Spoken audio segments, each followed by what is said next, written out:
Chapter 11, from the heart of Cheryl Elizabeth. The challenges of life always present a greater understanding of who we are. Who are we among the chaos and destruction? Who are we to cause pain to another? Who are we as humans? Where is the compassion for another human being? Life is filled with judgment, harsh judgment, and conditioning. The conditioning, one's belief system, can really play such havoc among the inner soul. For the soul wants to live fully, and yet it has our own beliefs and perceptions that hinder our knowing of our perfection. Perfection. If someone would have said, "You are perfect as you are," I would have told them to take a hike. I would have told them that it was far from the truth. I knew what I had created. I knew what I filled my days with. I knew of my decisions made. I knew that I was so wrong. When you arrive to the heavens, and yes, the drug addicts arrive to the heavens, there is no condemning, there is no harsh judgment. For isn't that the grandness of the heavens, to be perfect in every way? In heaven, you know of your own perfection. You know of your inner essence of the grandest love. And when we travel upon Mother Earth, upon the streets, we just don't see it. We don't feel it. We truly don't know it, because it is the judgment upon oneself that creates the harsh conditions. The judgment creates the condemning. With the condemning, if one believes in the words enough and creates a deep-rooted belief, one can fall prey to the world of street drugs. I've met people who referred to their childhood as the depths of hell, and the only way out was to find hell itself. So many believe in the harsh judgments of others, from family and school. How can one move away from the judgment when one has found a place on the streets? It is a trap in more ways than just the addiction. The trap is the judgment and feeling like one deserves to live in the hell. One feeling as though they are home because they created their own home of hell. Where do you think the addict feels most comfortable? Could you see that an addict has great trouble with the normal world?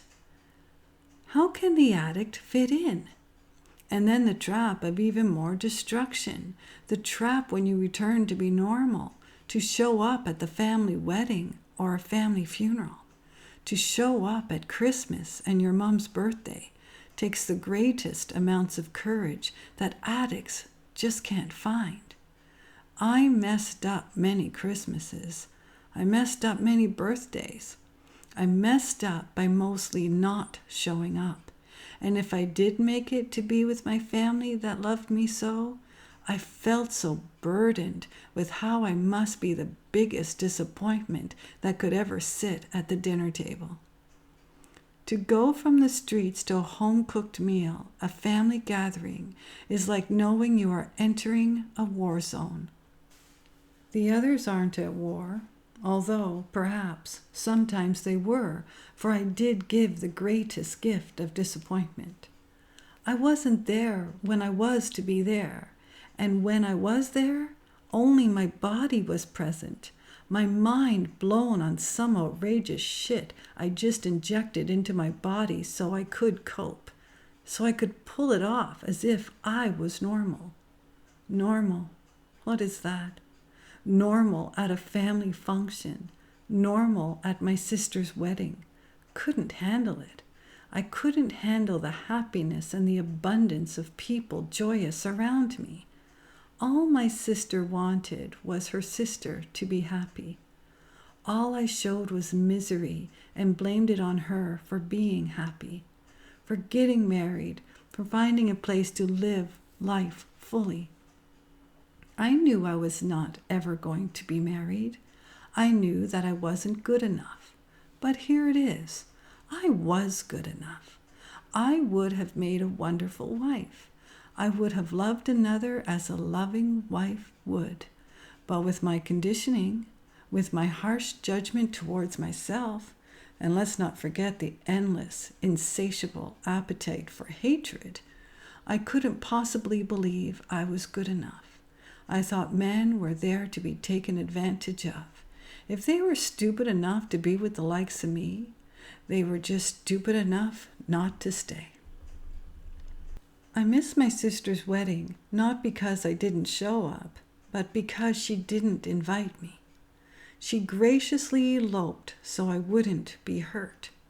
She chose a wedding without her family so she wouldn't hurt me. She knew I wanted to be married. She knew I wanted to be different and to wear a black wedding dress. She knew to wear the black wedding dress in my honor. She didn't want me to see it. She didn't want me to know. She didn't want to be blamed anymore for me finding hate towards her. For didn't she have the world when all I had was my hell? I couldn't show my happiness when good things took place.